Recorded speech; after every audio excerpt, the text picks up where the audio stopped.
ہفتے بعد جو ہمارا پروگرام ہے 13 تاریخ کو، اس میں اس کا دوسرا پارٹ ہوگا، اور بریگیڈ لقمان عزیز قاضی صاحب جو ہے سفر طائف سے لے کے ہجرت تک کا جو ہے حصہ سیرت کا، وہ انشاءاللہ جو ہے نا وہ ہمارے سامنے آئے گا۔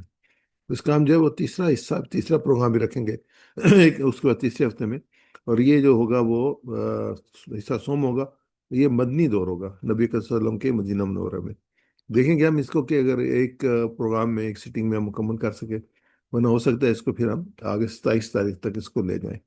تو انشاءاللہ دعا کیجیے گا اللہ تعالیٰ خیر و عافیت سے ہمیں اس پروگرام کرنے کی، سننے کی، اور اس میں بہت سی باتیں آئیں گی انشاءاللہ، اور اس پہ ہمیں عمل کرنے کی، آپ سسن کو اسوا پہ چلنے کی توفیق عطا فرمائے۔ کما صلیت علی ابراہیم وعلی آل ابراہیم انک حمید مجید، اللہم بارک علی محمد وعلی آل محمد کما بارکت علی ابراہیم وعلی آل ابراہیم انک حمید مجید۔ اس دور میں نماز بھی خفیہ طور پہ ادا کی جاتی تھی، مکہ بیت اللہ میں نہیں کی جاتی تھی، گھر میں دارالارقم میں ادا کرتے تھے۔ اور اس دور میں وہی کا کچھ عرصہ جو ہے وہی کا سلسلہ بھی رکا رہا تھا، اس میں آپ صلی اللہ علیہ وسلم خاصی پریشان ہوئے تھے کہ مجھے، تو پھر اللہ تعالیٰ نے کہا کہ نہیں، تمہارے رب نے تمہیں چھوڑا نہیں ہے۔ آگے جو دور آتا ہے وہ دعوت عام کا دور ہے، ابھی تک جو وہ خفیہ دعوت تھی پہلے 3 سال، 3 سال کے بعد پھر عام اللہ تعالیٰ نے حکم دیا، تو اس کے بعد جو ہے نا اللہ نے فرمایا وانذر عشیرتک الاقربین، اپنے قریب ترین رشتہ داروں کو ڈراؤ، یعنی کہ یہ حکم دیا گیا۔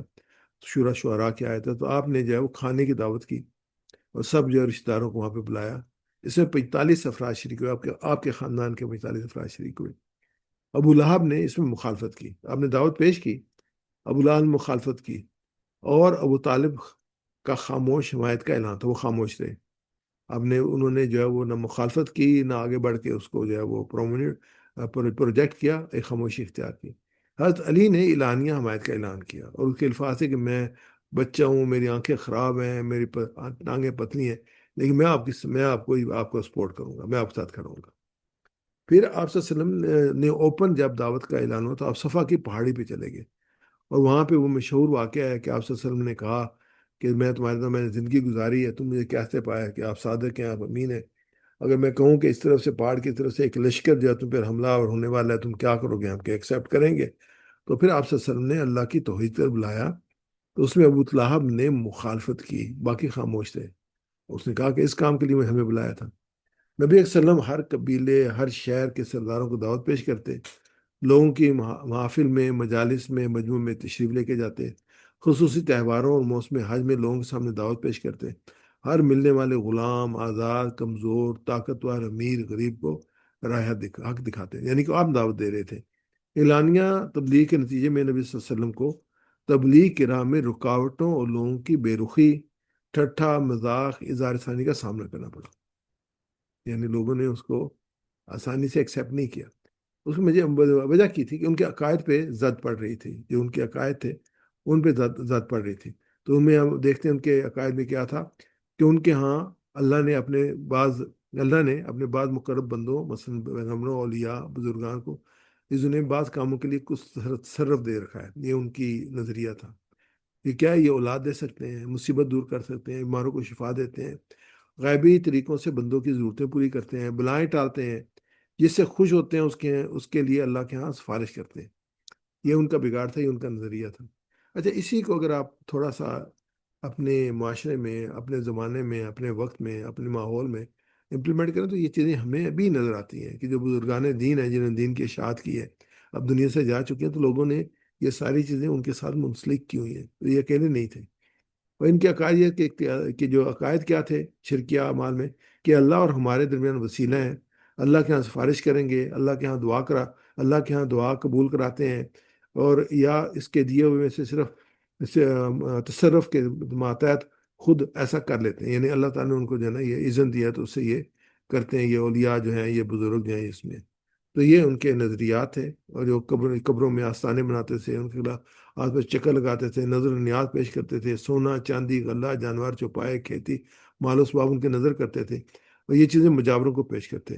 جانوروں کو اولیاء کے نام پہ آزاد چھوڑ دیتے تھے، ان کے آستانوں پہ ذبح کرتے تھے، گھروں پہ ذبح کرتے تھے۔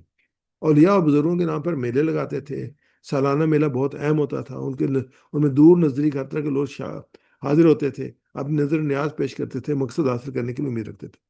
آپ نے دیکھا ہو کہ ہندوؤں کے بھی میلے ہوتے ہیں، اور وہ بھی جو ہے نا وہ میلوں میں باقاعدہ جلوس بنا کے لے کے جاتے ہیں، اور اسی طرح کے میلے ہمیں جو مسلمانوں میں نظر آتے ہیں. تو یہ سارے وہ چیزیں ہیں جس کا دین میں کوئی جگہ نہیں ہے، دین میں کسی کوئی جگہ نہیں. اور ان کے خلاف اب بھی آپ بات کریں تو لوگ آپ کی بات ماننے کے لیے، سننے کے لیے تیار ہو کے لڑنے کے لیے تیار ہو جاتے ہیں. یہی صورتحال اللہ کے رسول صلی اللہ علیہ وسلم وہاں پہ فیس کر رہے تھے. اب جو ہے وہ کیونکہ عام دعوت ہے، اعلانیہ دعوت ہے، شروع ہوئی، تو اس میں جو مشکلات جب ٹکراؤ ہوا تو اس میں جو رویے تھے وہ ہمارے سامنے سورہ صاد میں اللہ تعالیٰ نے بیان فرمایا ہے کہ ان سردار اور سرداروں نے کوشش یہ قوم یہ کہتے ہوئے نکل گئے کہ چلو اور ڈٹے رہو اپنے معبودوں کی عبادت پر. یہ بات کسی اور ہی غرض سے کہی جا رہی ہے. یہ بات ہم نے زبان قریب کی ملت میں کسی سے نہیں سنی. یہ کچھ نہیں ہے مگر ایک من گھڑت بات ہے. کیا ہمارے دن میں بس یہی ایک شخص رہ گیا تھا جس پر اللہ کا ذکر نازل کر دیا گیا؟ یہ نبی صلی اللہ علیہ وسلم کو نہیں بلکہ تمام انبیاء کو سرداران قوم نے یہی کہا ہے. اب یہ مکہ میں جو لوگوں میں کھلبلی مچی ہوئی تھی کہ اس دعوت کا کیا، کہ اس دعوت بڑھ رہی تھی، ایسے ایسے دعوت بڑھ رہی تھی کہ اس دعوت کا کیا کیا جائے، اس سے کیسے مقابلہ کیا جائے. ان کی پریشانی اس بات سے دوگنی ہو گئی تھی کہ حج کا موسم آ رہا ہے، اور ٹھیک ہے مکہ والوں کو سمجھا بجھا کر محمد سے دور رکھیں گے، سمجھا بجھا کر تشدد کر کے، مگر باہر کے آنے والے حاجیوں کو محمد صلی اللہ علیہ وسلم سے کیسے دور رکھا جائے. اب باہر کے لوگ آئیں گے، آپ صلی اللہ علیہ وسلم کے پاس جائیں گے، ان کو دعوت دیں گے، وہ دعوت سنیں گے، یہ دعوت تو ملک مکہ سے باہر نکل جائے گی اور لوگ قبول کرنا شروع کر دیں گے.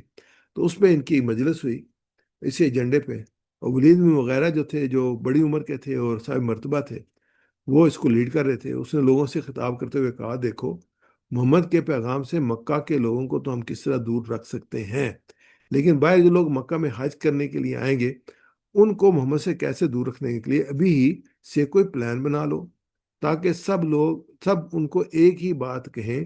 اس طرح محمد کا جادو کس پر نہ چل سکے. چنانچہ لوگوں نے کہا ہم اس کو کہن کہن کہیں گے. تو ولید نے اس تجویز کو رد کر دیا اور کہا نہیں، اس کے اندر کاہنوں والی سی کوئی حرکت نہیں پائی جاتی. پھر انہوں نے کہا کہ ہم اس کے لوگوں نے کہا اچھا ہم اس کو پاگل کہیں گے کہ یہ پاگل ہے. تو پھر اس نے ولید بن مغیرہ نے کہا، رد کر دیا کہ پاگلوں والی تو کوئی بات نہیں کہتا. لوگوں نے کہا تب ہم اس کو شاعر کہیں گے. تو اس نے یہ بھی رد کر دیا کہ باتوں میں شاعری کی جھلک نظر نہیں آتی. لوگوں نے کہا اچھا پھر ہم اس کو جادوگر کہیں. لیکن ولید نے کہا اسے رد کر دیا، محمد جادوگروں سا کوئی کام نہیں کرتا. تھا ہار کر لوگوں نے ولید سے کہا پھر آپ ہی بتائیے کہ ہم کیا کہیں کہ لوگ اس پیغام سے دور ہو جائیں. تو ولید نے یہ رائے دی کہ مناسب یہ حاجیوں کو کہا جائے کہ محمد صلی اللہ علیہ وسلم جادوگر ہیں، کیونکہ وہ ایسی باتیں سناتے ہیں جو خاندانوں اور بھائیوں کو جدا کر دیتے ہیں. مکہ کا یہی مسئلہ تھا نا، مکہ میں ہر خاندان میں سے کسی نہ کسی نے دین کو قبول کر لیا تھا. اب جب اس نے دین کو قبول کر لیا تھا وہاں پہ ٹسل کریٹ ہو گئی سوسائٹی کے اندر، ہر گھر کے اندر. انہوں نے کہا یہ کہا جائے کہ یہ جادوگر ہیں اور خاندانوں میں سپلٹ کریٹ کر دیتے ہیں. تو اب یہ وہ مقابلے کی تیاریاں جو تھیں وہ شروع ہو گئیں. تو یہ جو ہے پوری مجلس جو وہ ہو چکی. اس میں آگے جو ہے وہ تدابیر کیا تھیں، ہنسی اڑانا، نبی صلی اللہ علیہ وسلم کی کو القابات دینا، جادوگر، شاعر، پاگل، کائن، جھوٹا، بناوٹی، کمزور صحابہ کو دیکھ کر مذاق اڑانا، آپ کی بات سننے سے روکنا، تبلیغ اور شور مچانا، نصر بن حارث کا ہیرا اور شام سے سکندر و دارہ کس سے لانا، اسلام سے روکنے کے لیے لونڈیوں کو استعمال کرنا، کہ نہیں جو نوجوان جو ہے وہ اسلام کی بات سنتا تھا اس پہ لونڈی لگا دیتے تھے پیچھے اور اس کو بہلانے کے لیے. اور پھر یہ توحید یعنی اپنے سارے معبود کو چھوڑ کر ایک معبود بنا لیں، ناٹ ایکسیپٹیبل ان کے لیے. رسالت جو شخص ہماری طرح بازاروں میں چلتا پھرتا اس کو نبی بنا دیا ہے. طائف اور ثقیف کے بڑے سرداروں کو چھوڑ کر اس کو نبی چنا گیا ہے کہ یہ تو حق ہے کہ بڑے لوگوں کا جو ہے وہ بڑے جو سردار ہیں ان کو نبی بنایا جائے، اس کو نبی بنا دیا گیا. آخرت کے بارے میں بڑا خلجان تھا کہ مر کے مٹی کے بعد پھر دوبارہ اٹھنا، ہمارا اور ہمارے باپ دادا کا کہ مرنے کے بعد اٹھنا، کہ وہ اٹھیں گے. تبھی ایک تھا نا کافر تھا، وہ قبر سے قبرستان سے ایک ہڈی لے کے آیا، اس کو چورا چورا کیا کہ اللہ سے کہا یہ کیسے اللہ جو اکٹھی کرے گا، یعنی اس قسم کی حرکتیں. اور پھر یہ مقابلے کے انہوں نے کہیں کہ قرآن کا پروپیگنڈا کہ محض محمد صلی اللہ علیہ وسلم کا خواب ہے، محمد صلی اللہ علیہ وسلم نے خود گھڑ لیا ہے. آپ صلی اللہ علیہ وسلم کو ایک انسان سکھاتا ہے، آپ پہلوں کے افسانے بیان کرتے ہیں، ان پر شیطان اترتے ہیں، مجنون ہے، اپنے جنون کی وجہ سے شاعری کرتے ہیں. یعنی یہ باتیں جو تھی وہ آپ کے خلاف جو ہے وہ شروع ہوئی تھی. اور اس سے یقیناً جو ہے وہ جو بھی دائی ہوگا، جو کہ ساتھی ہوں گے، کو بڑی تکلیف پہنچتی تھی. تو اس میں اللہ تعالیٰ نے ان کو تسلی دی کن الفاظ میں، وصبر علی ما یقولون واہجرہم حجرا جمیلا. پھر مزمل کی آیت بارکہ، اور یہ باتیں جو باتیں لوگ بنا رہے ہیں ان پر صبر کرو. اور شرافت کے ساتھ ان سے الگ ہو جاؤ. سورہ مزمل شروع کی آیات مبارکہ میں ہے جو مکہ مکرمہ میں نازل ہوئی تھی. پھر دوسری آیت ولا تحزن علیہم ولا تکن فی ضیق مما یمکرون. اور سورہ نمل کی آیت ہے کہ اے نبی صلی اللہ علیہ وسلم ان کے حال پر رنج نہ کرو اور نہ ان کی چالوں پر دل تنگ ہو، یعنی کہ لیو دیم الاؤن، چھوڑ دو ان کو، اپنا کام کرتے رہو. سورہ انعام کی آیات جو ہے نا 56 سے لے کے 60 تک، اس کا میں ترجمہ پیش کر رہا ہوں، اس میں بڑی امپورٹنٹ ہے، تو جو سے سنیے گا. اے محمد ان سے کہو تم لوگ اللہ کے سوا جن کو پکارتے ہو ان کی بندگی سے مجھے منع کیا گیا ہے کہ میں تمہاری خواہشات کی پیروی نہیں کروں گا.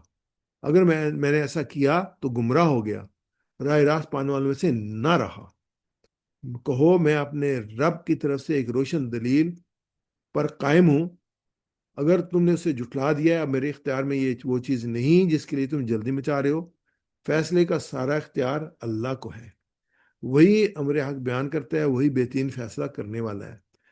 اور کہو اگر کہیں کہ وہ چیز میرے اختیار میں ہوتی جس کی تم جلدی میں چاہ رہے ہو تو میں اور میرے اور تمہارے کبھی کا فیصلہ کر چکا ہوتا. یہ میرے اختیار میں نہیں ہے کہ تم عذاب لے کے آ جاؤ، مگر اللہ زیادہ بہتر جانتا ہے کہ ظالموں کے ساتھ کیا معاملہ کیا جانا چاہیے.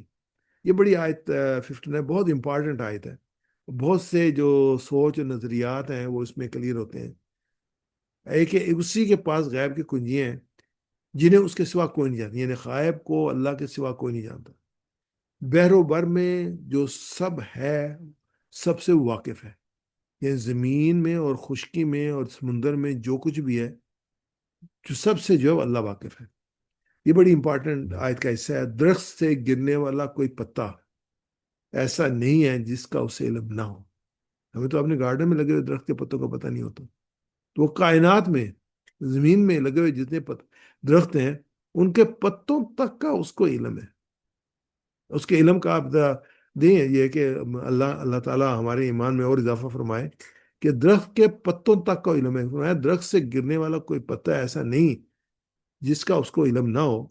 زمین کے تاریک پردوں میں کوئی دانہ ایسا نہیں جسے باخبر نہ ہو.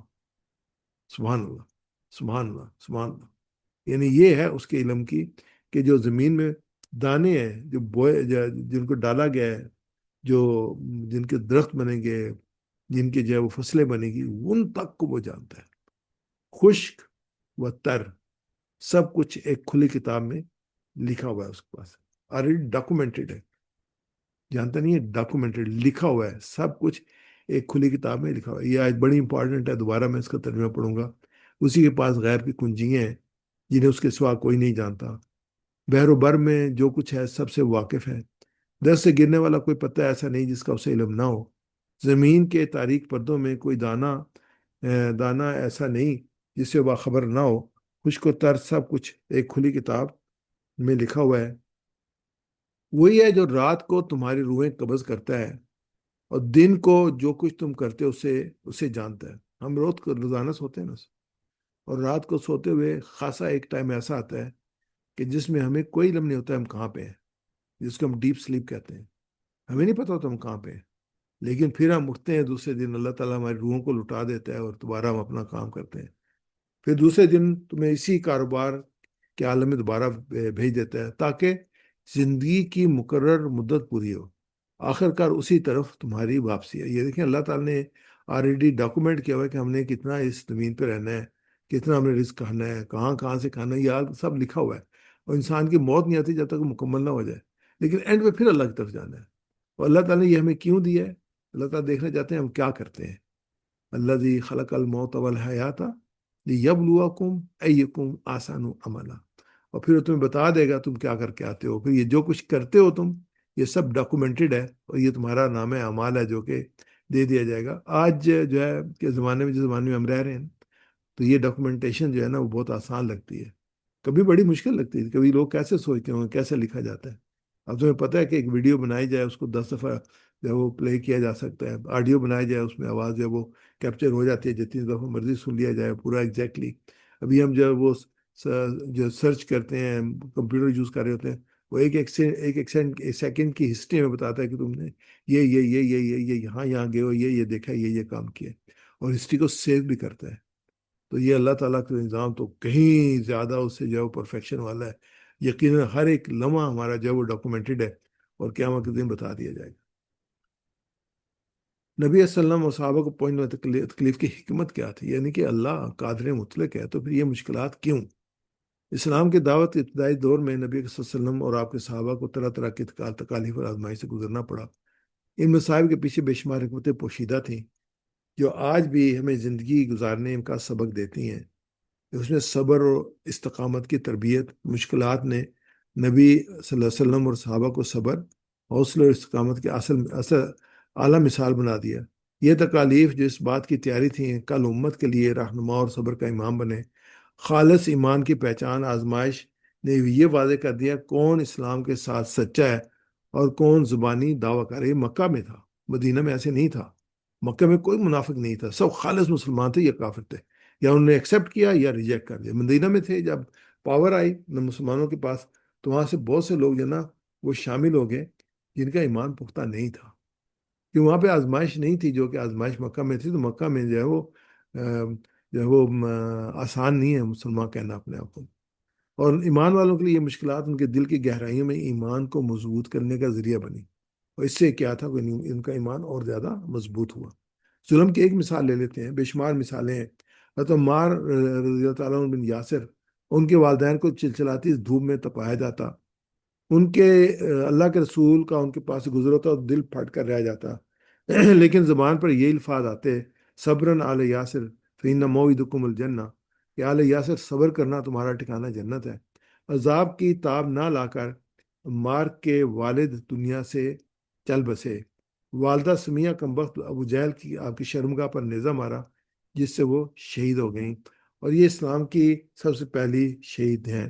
والد بھی چلے گئے، والدہ بھی چلی گئی.